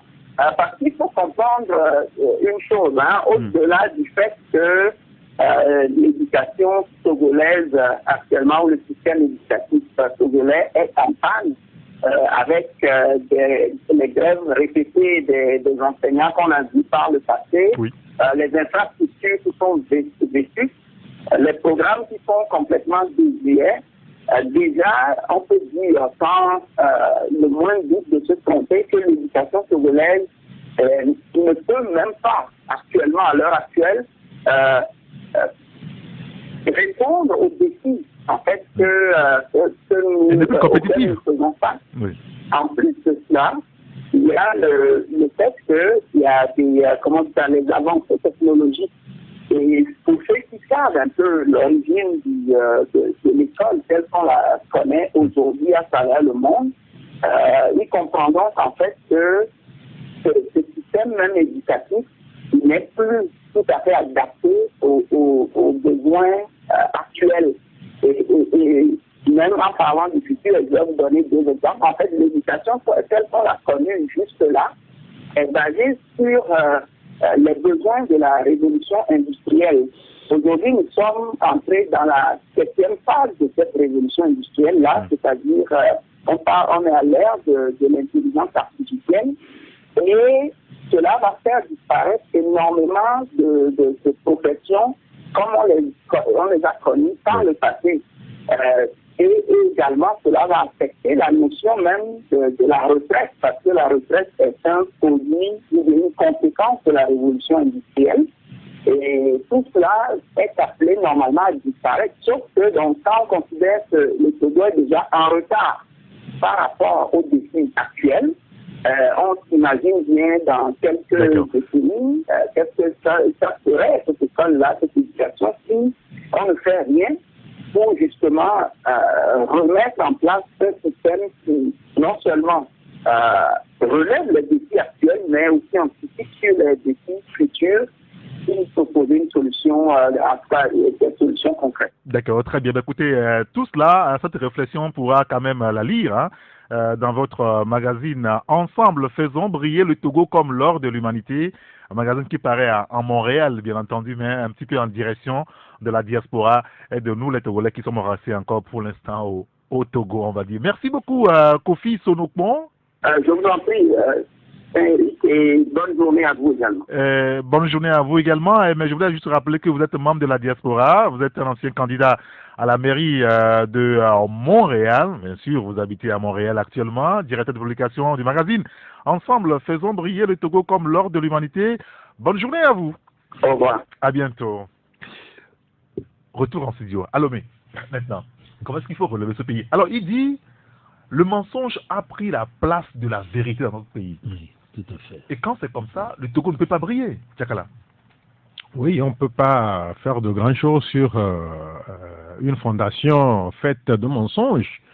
ce que vous allez élever ne sera pas consistant à partir du moment où la base n'est pas aussi solide basée sur la vérité. Donc, je crois que tout part sur la vérité. Notre histoire, tout ce que nous faisons, c'est sur du pur mensonge. Et tant que ceux-là qui sont censés être des exemples ne vont pas se départir de cette façon de monter tout, brique par brique sur le mensonge, on ne peut pas faire de notre pays l'or de l'humanité. Le Togo ne peut pas briller comme certains aïeux ont eu à le prophétiser. Donc, je crois qu'il faut que tout reparte sur des bases saines, des bases dépouillées de tout mensonge, et que notre histoire aussi, on retourne sur certains fondamentaux. Mais un pays où, à la place des écoles, à la place des bibliothèques, c'est des bars qu'on voit, mais vous pensez que ce pays-là peut grandir? Jamais. Mais en Occident aussi, il y a les bars, non? Non, mais pas. Il y a les restaurants. Non, mais ce pays, c'est pas de façon c'est pas de façon anarchique comme ça. Il y a certains pays, même vous ne pouvez pas tenir votre canette et boire en circulant en pleine rue. Ça ne se fait pas. C'est ici, on vous pousse même à la place même sur des chaussées. C'est des gens qui exposent qui transportent leurs bars et consorts sur les choses. Donc les véhicules qui sont censés passer par là sont obligés de bifurquer pour ne pas rentrer dedans. Donc je crois qu'il y a beaucoup de choses. Et Aboka est censé voir de ce côté et laisser tranquille les véhicules qu'il est en train de traquer. Il y a un auditeur qui nous dit que le système éducatif est pourri, véritable usine de fabrication de débrouillards et de chômeurs. Je comprends à travers ce message que dans ces conditions, le Togo ne peut pas briller véritablement. Non, mais nous l'avons dit, l'école de la République a disparu. Et quand j'écoute notre ami Monsieur Sonopon, il a dit quelque chose que les gens ne voient pas. Je l'ai déjà dit ici. À l'ère où on parle de l'intelligence artificielle, l'IA en Europe, en Occident aujourd'hui, où la Chine est très très très devant, où certains métiers vont disparaître, nous, on n'en est même pas encore à la pédagogie éducative dans nos écoles. Parce que c'est ça, les gens sont passés à cette étape en disant l'école ne peut plus être donc cette magistrature. Là où on vient, on délivre le cours, c'est d'amener l'élève à appréhender les réalités autour de lui et se forger un certain esprit qui décrypte, qui analyse et qui propose en réalité un schéma par rapport à la construction d'une vie. Ça, on passe donc tous les aspects liés à la moralité de côté. Bien sûr. Et aujourd'hui, nous, quand il dit que le Togo est en retard, non, le Togo est un vestige de l'éducation moderne. C'est un fossile. Notre système éducatif, on n'est même pas encore, on est encore dans le gouffre là. C'est-à-dire qu'il faut fouiller le sol. Le Togo n'est pas en retard. Non, mais nous, quand on veut parler non, si on veut être à l'ère moderne de l'éducation, c'est ce que je veux dire. Oui, bien sûr, c'est comme des archéologues. Vous dites qu'en réalité, on n'est pas en retard, mais on n'a même pas commencé. On n'a même pas commencé, c'est-à-dire que nous, on est ensevelis dans les décombres, c'est ce que je veux dire. C'est ça la situation. Et malheureusement, ça ne meut personne, ça n'inquiète personne. Mais pourquoi ça ne meut personne? Mais justement parce que ça fait plusieurs années qu'on en parle. Mais écoutez, c'est à l'image de tout ce que nous avons dit aujourd'hui, où les gens pensent avoir construit un empire, d'accord, qui les porte au lendemain, mais en réalité, on finira sans gloire. Parce qu'en réalité, quand vous le faites, vous êtes un petit nombre, d'accord, qui bénéficie peut-être de certains avantages, mais en réalité, vous n'êtes même pas proche de ceux que vous voulez égaler, mais vous faites dans le néant tous ceux qui ont amassé des fortunes aujourd'hui et qui ne peuvent même pas en jouir éternellement, et que peut-être les enfants vont vivre une autre vie en déphasage de leur philosophie, mais on a fait du mal à l'humanité, à la population, pour rien du tout. Ceux qui thésaurisent leur argent ailleurs, ou des banques européennes, d'accord, prennent des intérêts, et tout le temps, ou peut-être quand ils vont mourir, c'est leur seule signature qui prévaut, et que les signatures de leurs enfants ne valeront rien, ne font rien du tout. Ça voudrait dire que la morale est tombée totalement. Et il faut la relever. Les verrous sont sautés, c'est ce qu'il est en train de dire. Ça fait partie aussi du mensonge. Et le mensonge charrie quoi? Tous les vices que je suis en train de décrire. Donc c'est pour dire, comme nous le disons, tu le dis si bien, c'est de changer de paradigme, c'est de recréer une nouvelle société en partant d'une certaine base donnée. Et ça, personne n'y réfléchit. Quand je dis ça, c'est que nous avons des chercheurs qui peuvent être de bons pédagogues, proposer de nouveaux manuels. Vous savez que les intellectuels togolais ne parlent pas très souvent. Non, mais ils peuvent parler à travers leurs écrits, mais ça aussi, ils ne le font pas. Mais pourquoi ils ne le font pas? Ou alors ils préfèrent publier dans des revues internationales que personne ne lit. Vous en connaissez beaucoup. Non, mais bien sûr. Et eux-mêmes, d'ailleurs, dans leur CV, ils vous disent j'ai écrit dans telle revue, mais c'est incongru. Moi, je pense qu'il faut travailler en réalité pour sa communauté d'abord, avant de vouloir se projeter vers l'extérieur. Olivier Gadia. Non, je crois que qu'est-ce qu'il faut ajouter, c'est que notre système éducatif est totalement lambeau. Hein, nous sommes, c'est tout à recréer totalement. Et chaque jour qui passe, nous voyons donc l'état dans lequel le système est à travers les élèves qui reviennent de l'école ou qui vont à l'école ou qui se comportent dans la rue. Et vous voyez, il n'y a aucune éducation derrière. Et sur le plan donc de moral, sur le plan de l'éducation. En même temps, quand on le dit, il n'y a pas que le gouvernement qui est responsable. Non, jamais, c'est pas ça. C'est-à-dire l'éducation d'un pays n'incombe pas que au gouvernement. Le que est très important. Ça part de la maison. Au gouvernement, l'éducation part d'abord de la maison et la communauté aussi est en charge de l'éducation des enfants. Et aujourd'hui, les enfants, on les retrouve plus dans dans les vidéos et porno, dans des mises en scène inacceptables que sur le plan de l'excellence. Oui. D'accord? On les retrouve plus dans des comportements répréhensibles que dans l'éducation et l'excellence que nous venons de... La réflexion. Donc la réflexion et la qualité, et l'effort donc de se surpasser. Voilà, c'est notre système éducatif. Mais je dis toujours que les ministres qu'on nomme dans le gouvernement, moi j'attends une seule chose d'eux, à chaque fois qu'ils arrivent, qu'ils nous disent quelle est leur vision, leur projet, leur programme pour l'éducation togolaise. Quelles sont les réformes phares qu'ils ont prévues au cours de leur mandat dans le gouvernement. On n'a jamais vu. C'est-à-dire alors que notre éducation est à l'étape précambienne. Vous savez qu'aujourd'hui, on n'a même pas de ministère de l'éducation. Enfin, de l'enseignement primaire et secondaire. Qui est rattaché à la primature.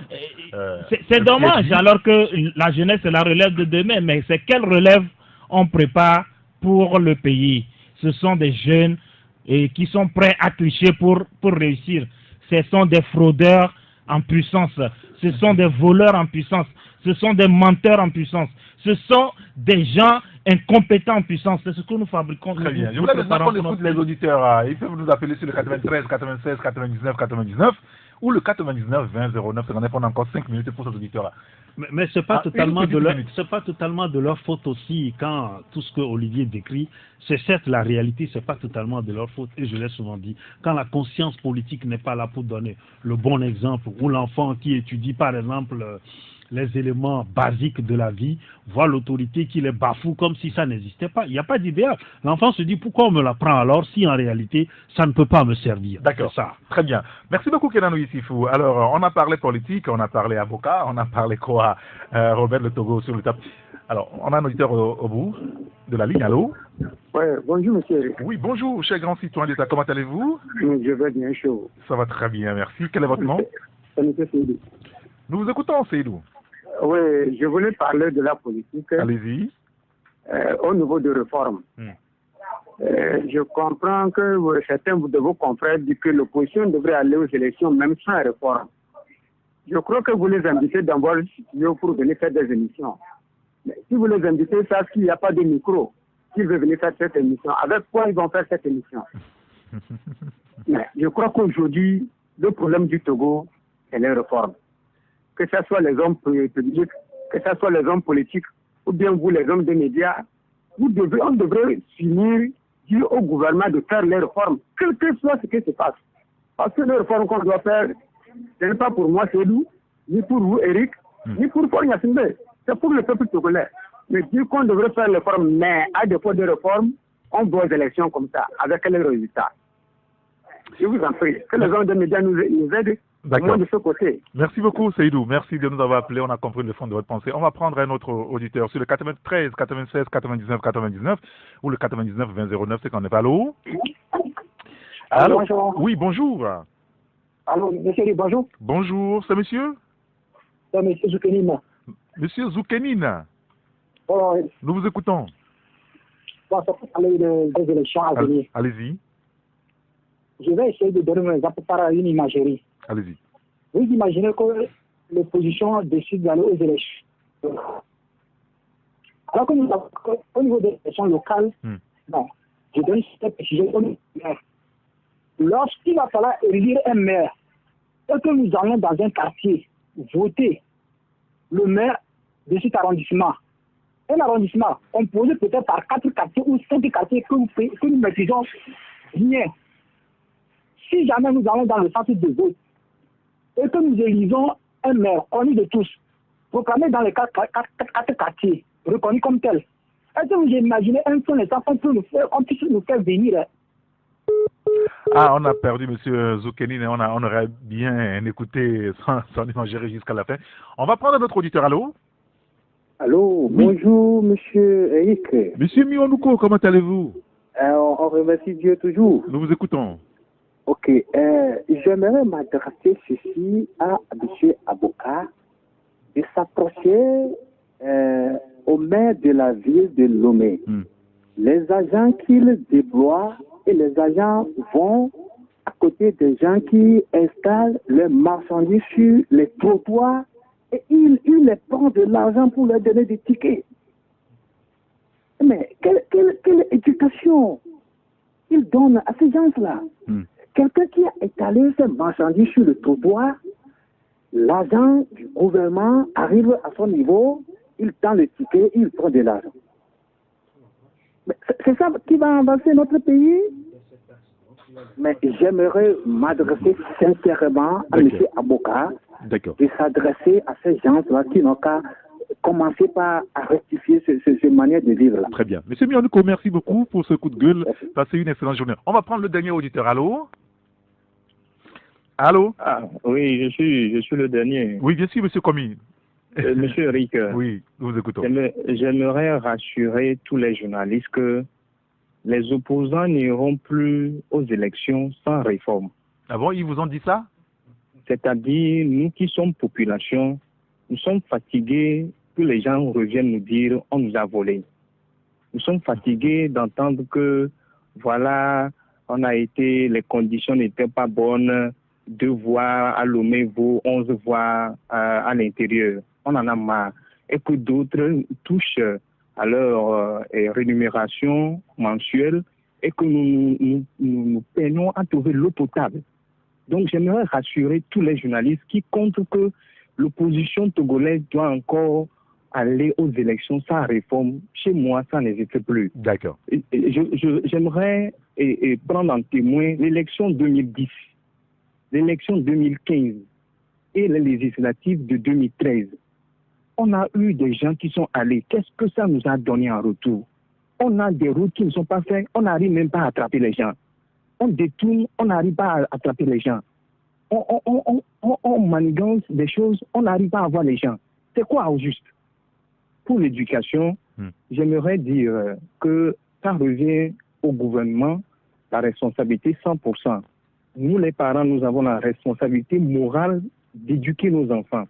Mais apprendre à l'enfant à lire, à écrire, à deviner son lendemain meilleur, c'est l'État.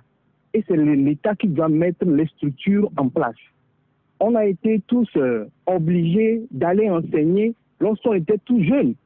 Regardez comment on a fait les répétitions et les cours dans les écoles privées.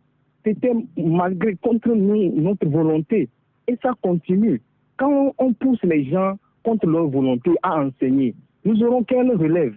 C'est ce qui existe aujourd'hui. D'accord. Merci. Merci beaucoup, M. Komi. Ce sera sur vous qu'on va arrêter donc les coups de fil. Merci de nous avoir appelés. Alors, il y a plusieurs réactions par rapport à ce cas de M. Aboka. Il y a un auditeur qui nous dit, espace vert, d'accord, mais que faisons-nous de la lagune de Lomé et ses abords? Allez-y voir, la lagune est brillée dans le plateau à Abidjan par son trait attractif, sans parler de la scène à Paris, nous dit donc cet auditeur. Il y a un autre aussi qui évoque presque le même sujet. Il y a beaucoup de réactions sur le sujet de Aboka. Un auditeur qui nous dit: vous faites bien le diagnostic, mais vous faites semblant de ne pas trouver la cause. L'éducation d'un peuple est une affaire de l'État, nous dit donc cet auditeur. Il y a un autre qui nous dit, permettez que je retrouve le message. Il y en a pas mal, je suis en train de choisir les messages. Et il y a un autre qui nous dit: si aujourd'hui vous demandez à la C14 d'aller aux élections locales, avec quel recensement, quelle liste? Ce que nous avions dénoncé, si l'opposition va à cette élection, donc ils ont tout validé pour 2020 sans réforme. Même s'il faut boycotter la présidentielle de 2020, il le faut, nous dit donc l'auditeur. Messieurs, merci beaucoup de voir s'arrêter là. Merci à Olivier et Adja, le patron du journal Arakiri et de l'agence de presse Afrique Presse. Tchakala Alirou, le courrier de la République, et Kenano Issifou, les SAD. Merci également à monsieur Kofi Sonokmon qui nous a appelé donc de Montréal pour lancer le débat sur l'éducation. Merci à Emmanuel Afanyagbe qui a assuré la coordination technique. Appelez-moi Saint-Rigator. À demain si Dieu nous donne la vie.